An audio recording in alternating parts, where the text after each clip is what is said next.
Imagine this. A talented chef in a seaside town cooks a warm meal for a struggling fisherman, free of charge, just to see him smile. But her cold-hearted boss fires her on the spot, leaving her dreams in ruins. Then, the next day, the mayor arrives with a surprise that turns everything upside down. This isn't just a story, it's a roller coaster of kindness, betrayal, and a community's unbreakable spirit. Curious how one small gesture sparks a life-changing miracle? Don't miss it. Watch now. Hello, everyone. Welcome back to Seeds of Goodness, where inspiring stories come to life. The coastal town of Saltmere clung to the edge of the world, where the gray sea kissed the jagged cliffs and the wind carried the sharp tang of salt through every street. It was a place of weathered beauty, where fishing boats bobbed in the harbor and gulls wheeled overhead, their cries blending with the crash of waves. In this rugged cradle of nature lived Elara Wren, a young woman of 26 whose spirit burned brighter than the storms that sometimes battered the shore. Elara had grown up in a modest cottage near the docks, the daughter of a fishing family whose hands were calloused from nets and brine. Her father, Tom, was a stern man with a beard like steel wool, his eyes fixed on the horizon as if it held all the answers. Her mother, Lyrian, was quieter, her fingers nimble from mending sails, her voice a soft murmur against the roar of the sea. They were practical people, rooted in the rhythms of tides and catches, and they had raised Elara to follow their path, to haul nets, gut fish, and live by the ocean's unforgiving rules. But Elara's heart danced to a different tune. From the time she could toddle into the kitchen, she'd been captivated by the alchemy of cooking. She'd perch on a stool, watching her mother simmer stews or fry cod, her small hands itching to stir the pot. By 8, she was sneaking pinches of herbs from the garden, thyme, rosemary, sage, mixing them into clumsy concoctions she'd proudly serve to her ragtag band of dolls. To her, food wasn't just sustenance, it was magic, a way to weave warmth and joy into the lives around her. She dreamed of a little restaurant, a haven where the weary could sit, eat, and feel the weight of their days lift, if only for a moment. Her parents didn't understand. "Cooking's a fine hobby, lass," Tom would grumble, his voice rough as barnacles, "but the sea's our life. You'll take up the boat when I'm too old to steer." Lyrian would nod, her eyes flickering with a resigned sadness, as if she too had once dreamed beyond the nets, but had let the tide wash those hopes away. To them, Elara's passion was a childish fancy, a distraction from the hard-earned legacy they'd built. She tried to please them, learned to mend lines, to read the weather, but every time she stood on the deck of their boat, the wind whipping her dark hair, she felt like a bird tethered to a rock. The tension simmered for years, a quiet ache beneath her smiles, until it boiled over one stormy evening when she was 20. The rain lashed the cottage windows, and the air inside was thick with the smell of fish stew, a dish Elara had spent hours perfecting, hoping to soften her father's resolve. She'd set the table with care, the chipped bowls steaming, and as they ate, she gathered her courage. "I want to be a chef," she said, her voice trembling but clear, cutting through the patter of rain. "I've saved some money. There's a cooking school 2 towns over. I could—" "No," Tom interrupted, his spoon clattering against the bowl. His face darkened, a thundercloud of disappointment. "You'll not waste your life on pots and pans when there's work to be done here. The boat's your future, Elara. End of it." "It's not a waste," she shot back, her chest tightening with a defiance she'd rarely let slip. "It's what I love, what I'm good at. I don't want to fish. I want to feed people, make them happy." "Happy?" Tom barked a laugh, bitter and sharp. "The sea doesn't care about happiness. It's about survival. You think your fancy dishes will keep this family afloat?" Lyrian reached for Elara's hand, her touch cold and pleading. "Listen to your father, love. We need you here." Elara pulled away, tears stinging her eyes. "You need me to be someone I'm not." Her voice cracked, but she pressed on. "I've tried to fit your mold, but it's killing me. I can't breathe here." The room fell silent, the storm outside roaring louder than their words could. Tom stood, his chair scraping the floor, and pointed to the door. "If you won't take our way, then find your own, but don't expect us to carry you." It was an ultimatum, cold and final. Ilara's breath hitched, her heart pounding as if it might shatter her ribs. She looked at her mother, hoping for a flicker of support, but Lyrian only stared at the table, her silence a blade of its own. With trembling hands, Ilara rose, grabbed a worn duffel from her room, and stuffed it with clothes, a cookbook, and the few coins she'd squirreled away. She paused at the threshold, the rain soaking her as she pressed a shaky kiss to the doorframe, a goodbye to the only home she'd known. Then she stepped into the night, the storm swallowing her tears. The weeks that followed were a blur of hunger and hope. Ilara hitchhiked inland, her boots muddy, her stomach growling, until she stumbled back to Saltmere, not to her parents' cottage, but to the town's bustling heart. She'd heard of the seaside bistro, a polished eatery perched above the harbor, its windows gleaming with the promise of opportunity. With nothing but grit and a handful of recipes, she marched in, apron slung over her shoulder, and begged for a chance. The head chef, a wiry man named Gavin, took one look at her, wild-haired, fierce-eyed, and handed her a knife. "Show me what you've got," he said, nodding to a pile of fish. Ilara's hands moved like they'd been waiting for this moment, filleting with precision, seasoning with instinct.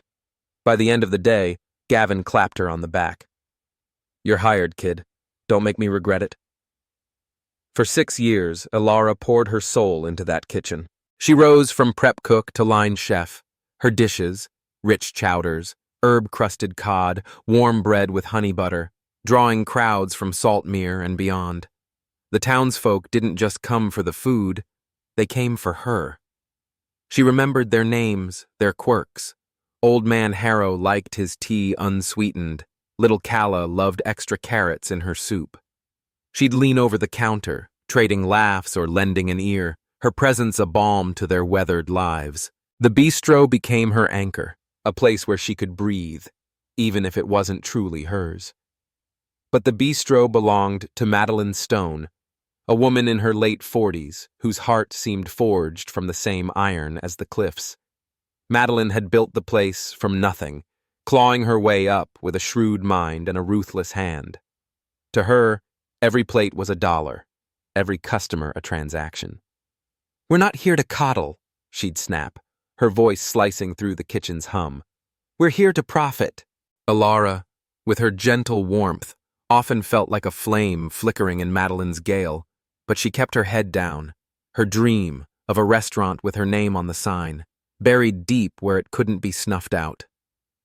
Winter descended on Saltmere like a heavy shroud, the kind of cold that seeped into bones and turned breath to frost. The sea churned gray and restless, hurling itself against the cliffs with a fury that rattled windows and kept the fishing boats huddled in the harbor. It was a season of quiet at the seaside bistro, the tourist crowds long gone, leaving only the locals to shuffle in, their coats dusted with snowflakes, their faces etched with the weariness of short days and long nights. Ilara loved these months, despite the chill. The slower pace let her linger over her craft, simmering pots of clam chowder until the cream thickened just right, kneading dough for rolls that puffed golden in the oven. The kitchen was her sanctuary, its heat a shield against the world outside, and she moved through it with a grace born of passion. Her dark hair, usually tied back in a messy bun, glistened with sweat as she worked, her hazel eyes bright with focus. She was 26 now, her hands steady and sure, her dreams still simmering beneath the surface like a broth waiting to boil. That evening, as the clock ticked toward closing, a storm roared in from the north. The wind howled, rattling the bistro's glass doors, and rain slashed the windows in sheets. Ilara was alone in the kitchen, the last of the staff having slipped out early to beat the weather. She'd stayed behind to scrub the counters, the rhythm of the task soothing her, when a shadow caught her eye through the storm-blurred panes. She squinted, wiping her hands on her apron, and saw a figure trudging along the harbor road. A lone silhouette bent against the gale. Her heart tugged, an instinct she couldn't name. She stepped closer to the window, pressing her palm to the cold glass, and recognized him. Finn Marlowe. Saltmere knew his name like it knew the tides. A man once tall and proud, a fisherman who'd sailed through storms fiercer than this one. In his younger days, Finn had been a legend, his boat cutting the waves with a crew who'd follow him anywhere. But that was before the accident. A squall that stole his wife and son, leaving him broken on the shore. Now, in his late 50s, he was a ghost of that man, his gray hair tangled, his beard a wild bramble, his eyes hollow with a grief the town whispered about but couldn't touch. Alara had seen him before, shuffling past the bistro, sitting alone on the docks with a bottle or a crust of bread. The townsfolk pitied him, tossed him coins or scraps, but few looked him in the eye. She'd always felt a pang when he passed, a quiet ache for the man he'd been, though she'd never spoken to him beyond a nod or a murmured hello. Tonight, though, something shifted. He was out there, soaked and shivering, his coat too thin against the storm's bite, and she couldn't turn away. Without a second thought, she grabbed her scarf from the hook, wrapped it tight, and pushed through the door into the tempest. The wind slapped her face, tugging at her apron, but she pressed on, her boots splashing through puddles until she reached him. "Finn!" she called, her voice nearly lost in the roar. He turned, startled, his shoulders hunched as if braced for a blow. Up close, she saw the tremble in his hands, the way his lips were tinged blue. "Come inside," she said, softer now, her hand reaching out. "You'll freeze out here." Finn blinked, his gaze cloudy with confusion. "I'm fine, lass," he rasped, his voice rough as gravel, though it wavered with exhaustion. "Don't trouble yourself." "It's no trouble," Alara insisted, her tone firm but warm, like a hearth inviting him in. "Come on, I've got something hot for you." She didn't wait for his protest, looping her arm through his and steering him back to the bistro. He stumbled at first, his pride wrestling with his weariness, but her steady grip won out, and soon they were inside, the storm locked out behind the glass. The bistro was dim, the dining room empty save for the faint glow of a lantern Alara kept by the counter. She guided Finn to a stool, peeling off his dripping coat and draping a dish towel over his shoulders. "Sit," she said, her smile small but unguarded. "I'll be right back." He didn't argue this time, just sank onto the seat, his hands clasped tight as if to hold himself together. In the kitchen, Alara moved with purpose. She ladled leftover chowder into a bowl, thick with clams and potatoes, fragrant with thyme, and set a heel of bread beside it, still warm from the oven. Her hands shook slightly, not from cold, but from a rush of feeling she couldn't name. Compassion, yes, but something deeper, a need to give him more than a meal. She carried it out, setting it before him with a quiet clink. "Eat," she said, leaning on the counter across from him. "It'll warm you up." Finn stared at the bowl, his throat working as if words were stuck there. "You didn't have to," he muttered, his voice barely audible. "I've got nothing to pay you with." "It's on me," Alara replied, her eyes locking with his. "We're neighbors, Finn. That's enough." He hesitated, then picked up the spoon, his movements slow and deliberate. The first bite seemed to unravel something in him. His shoulders eased, his jaw softened, and a faint flush crept into his weathered cheeks. Alara watched, her chest swelling with a quiet joy. They didn't speak much as he ate, the silence broken only by the storm's distant growl and the clink of his spoon. But when he finished, scraping the bowl clean, he looked up, and for the first time she saw a flicker of the man he'd been. Grateful, alive. "Thank you, Alara," he said, her name rough on his tongue but laced with something tender. "Haven't had a meal like that in too long." She grinned, brushing off the weight of his words. "Any time, Finn. You know where to find me." He nodded, pulling the towel tighter around him, and stood to leave. She walked him to the door, pressing a spare scarf into his hands, a faded red thing she'd knitted years ago. "Keep it," she said over his weak protest. "Storm's not done with us yet." He clutched it, gave her a shaky smile, and stepped back into the night, his figure fading into the rain. Alara locked the door, her heart full, and turned to finish closing up. She was wiping down the counter when the back door banged open, and Madeline Stone stormed in, her coat glistening with wet, her face a mask of fury. She'd been out checking the books at her other property, and the storm had caught her too. But where Alara saw a chance to help, Madeline saw only chaos. "What the hell was that?" Madeline snapped, her voice cutting through the quiet like a blade. She jabbed a finger toward the window. "I saw him leave. Finn Marlowe, stinking of fish and failure. You let him in here?" Alara froze, the rag slipping in her hand. "He was freezing, Madeline. I gave him some chowder, that's all." "That's all?" Madeline's laugh was sharp, venomous. "This isn't a soup kitchen, Alara. You don't get to play saint with my stock, my time. Did he pay?" "No," Alara admitted, her stomach sinking. "I didn't ask him to. He's got nothing."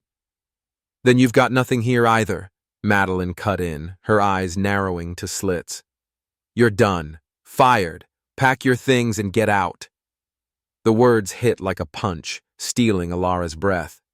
She stared, disbelief warring with a rising tide of anger. Fired? For feeding someone who needed it? "For wasting my resources," Madeline hissed. "I built this place to make money, not to coddle every washed-up wreck who stumbles by. Go." Alara's hands clenched, her nails digging into her palms.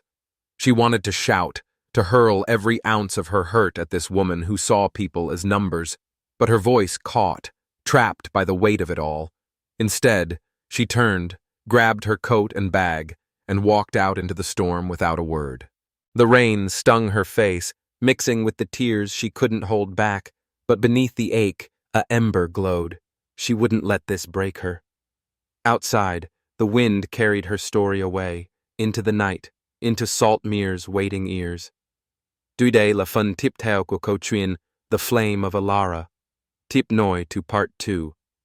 Phần này tập trung vào phản ứng của cộng đồng Saltmere trước hành động tử tế của Alara và sự bất công cô phải chịu, cùng với sự xuất hiện của thị trường Rowan Blake để hỗ trợ cô.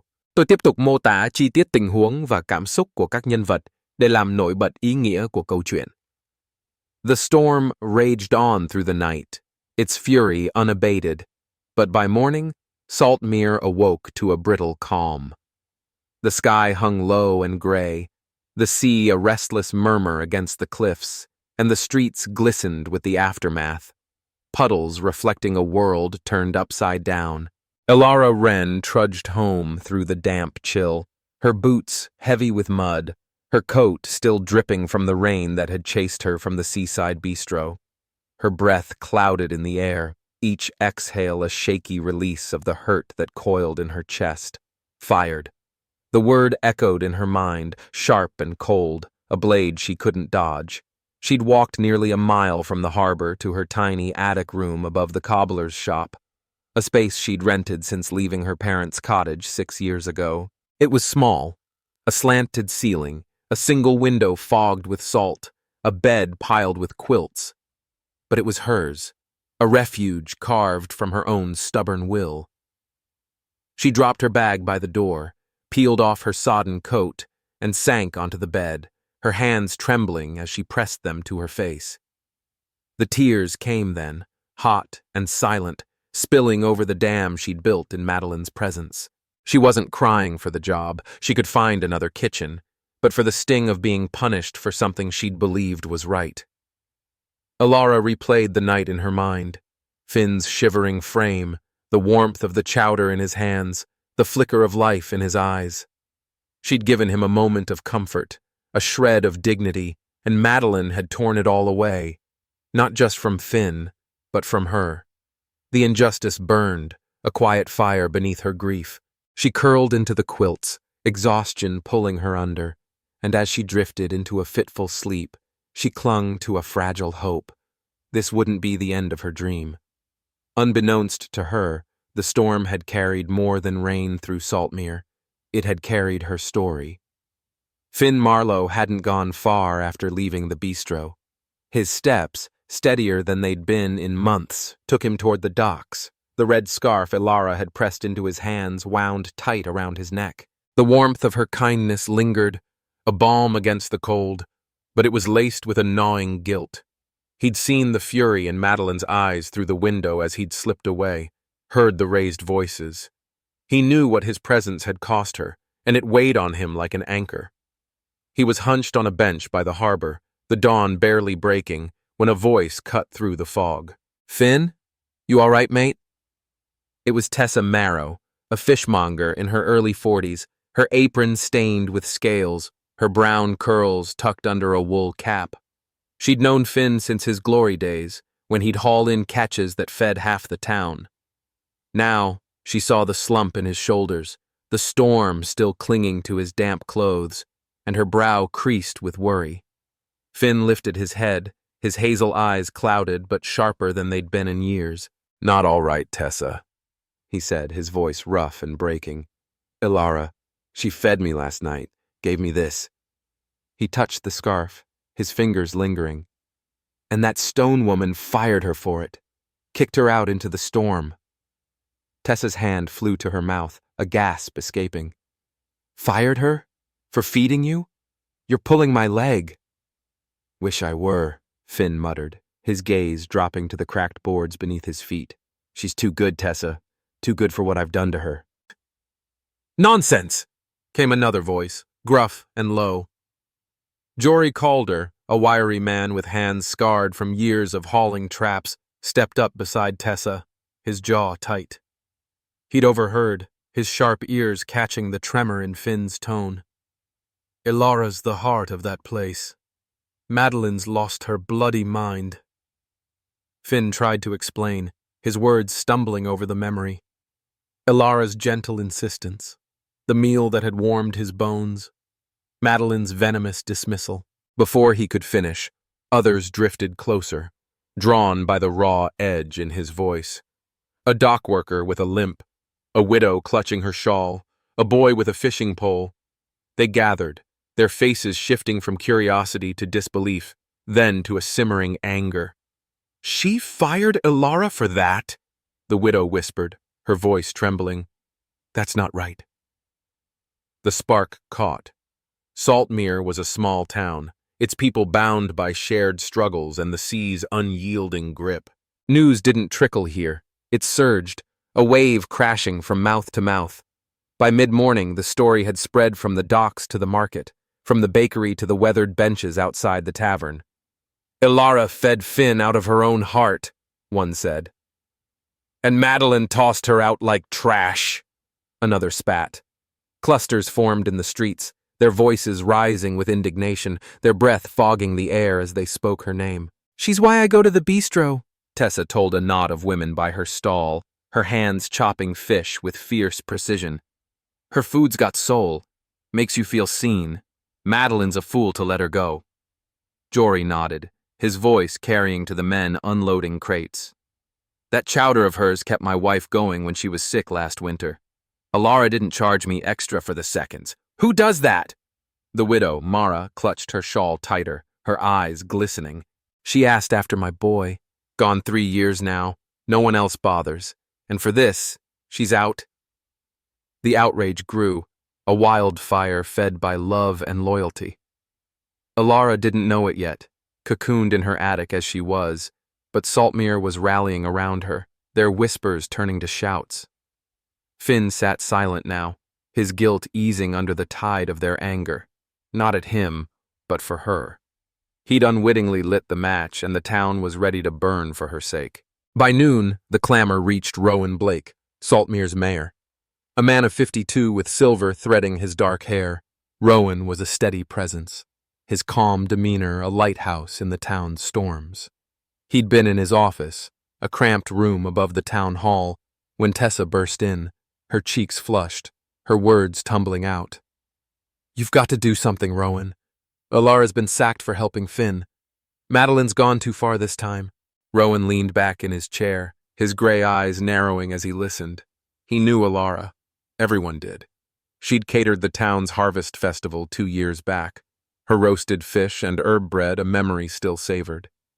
He'd seen her at the bistro, her laugh brightening the room, her hands deft and kind. And he knew Madeline, too, her sharp edges, her iron grip on profit. The story fit, and it didn't sit right. "Gather the others," he said, rising with a quiet resolve. "Meet me at the bistro. We'll sort this." Tessa nodded, bolting out to spread the word. Within the hour, a crowd amassed outside the seaside bistro, their coats damp, their faces set with purpose. Finn was there, hesitant, but drawn back by a need to make this right. Tessa and Jory stood shoulder to shoulder, Mara and the dock worker beside them, dozens more spilling onto the cobblestones. Rowan arrived last, a certificate and a thick envelope tucked under his arm, his presence parting the throng like a ship through waves. Inside, Alara had returned, not to beg, but to collect her things. She'd woken to a hollow ache, her savings thin, her future uncertain, but she wouldn't leave her knives or the apron she'd sewn herself. The bistro was quiet, the kitchen cold when she slipped in through the back. Madeline was there, tallying receipts at the counter, her lips pursed as if the storm had soured her mood further. She glanced up as Alara entered, her eyes narrowing. "Come to grovel?" Madeline sneered, her pen pausing. "Too late. You're gone." "I'm just here for my stuff," Alara said, her voice steady despite the tremor in her hands. She moved to the kitchen, gathering her tools with care, when the front door crashed open, the bell jangling wildly. Rowan strode in, the crowd at his heels, their voices a rising tide. Madeline straightened, smoothing her skirt, a forced smile flickering. "Mayor Blake, what a surprise. To what do I owe—" "Alara Wren," Rowan said, his tone cutting through her veneer, his gaze finding Alara as she emerged, her bag slung over her shoulder. "Is it true? Did Madeline fire you for feeding Finn Marlowe last night?" Alara froze, her breath catching. She glanced at Madeline, who shook her head, a silent plea to lie. But Alara's spine stiffened. "Yes, sir," she said, meeting Rowan's eyes. "It's true. I was leaving when you came." A murmur rippled through the crowd, anger laced with awe. Finn stepped forward, his voice quaking but firm. "It's my fault, Rowan. She did it for me, out of kindness. I didn't mean for this." Rowan raised a hand, silencing him gently. "It's not your fault, Finn, and it's no fault at all." He turned to Alara, a smile softening his stern features. "Alara, this town sees you. We won't let this stand." He stepped forward, pressing the certificate and envelope into her hands. "This is yours," he said, his voice warm with pride. "A recognition from Saltmere, and a gift. Money from those you've fed, warmed, cared for. It's our thanks, and our push for you to keep being you." Alara's fingers closed around them, her vision blurring with tears. She unfolded the certificate, her name in bold, words like compassion and heart glowing beside it. The envelope was heavy, stuffed with bills and notes. I don't know what to say," she whispered, her voice breaking. "You don't need to," Rowan said, his hand resting on her shoulder. "Just keep being Alara." The crowd erupted. Cheers, shouts, her name a chant against the gray sky. Finn's eyes shone, a smile piercing his guilt. Tessa clapped her hands. Jory nodded gruffly, and Madeline stood mute, her face paling as the tide turned against her. For Alara, the world spun. Hours ago, she'd been jobless, alone. Now she held a future, not just money, but trust, a town's unshakable faith. The ember in her chest flared, and she knew. This was her spark. The cheers of Saltmere faded as Alara Wren clutched the certificate and envelope, her heart pounding with a fragile hope. The cold stung her tear-streaked cheeks, but the crowd's faith, Rowan's steady gaze, Tessa's fierce hug, Finn's shy nod, lit a fire within her. She didn't glance at Madeline Stone, who shrank back into the bistro, her control slipping like sand through her fingers. Ilara's mind raced, a restaurant of her own, built on kindness. The envelope's weight was a promise, and she seized it. That night, in her attic room, she spilled the gift across her bed, bills, notes, a certificate glowing with her name. "For your warmth," Tessa wrote. "Don't fade," Jory scrawled. Tears fell, not from loss, but from the truth. She'd touched lives. By dawn, she'd decided, the Wren's hearth would rise. Weeks later, she leased a weathered storefront on Saltmere's main street, its windows foggy, its porch creaking. She painted it ochre, hung lanterns, and filled the kitchen with second-hand stoves. Opening day bloomed in spring, the air soft with wildflowers. Tessa brought scones, Jory fixed a chair, Finn offered a roadside daisy she tucked behind her ear. Saltmere filled the tables, their voices a chorus of welcome. The hearth became a haven. Ilara's dishes, stew thick with dill, bread warm from the oven, fed more than bodies. They healed souls. She moved among them, her laugh a balm, her hands kind. Sundays brought free meals for the struggling, Finn chopping onions beside her, his eyes clearer each week. He'd taken a job at the bait shop, a quiet redemption, and she saw his old strength stirring. Within a year, the hearth flourished. Ilara hired help, opened a seaside nook, her wealth measured in lives touched, not coins. Meanwhile, the seaside bistro withered. Madeline's empty tables echoed her greed. Customers chose Ilara's warmth. One day, a for sale sign marked Madeline's defeat. She'd learned kindness's worth too late. Ilara's triumph wasn't Madeline's ruin. It was her own ascent. Finn mended, Saltmere thrived, and she stood on her porch one dusk, the sea aglow, ladle in hand. The framed certificate hung above her stove, a relic of that stormy night. It began with a meal, but it ended with a truth. Her heart had changed everything.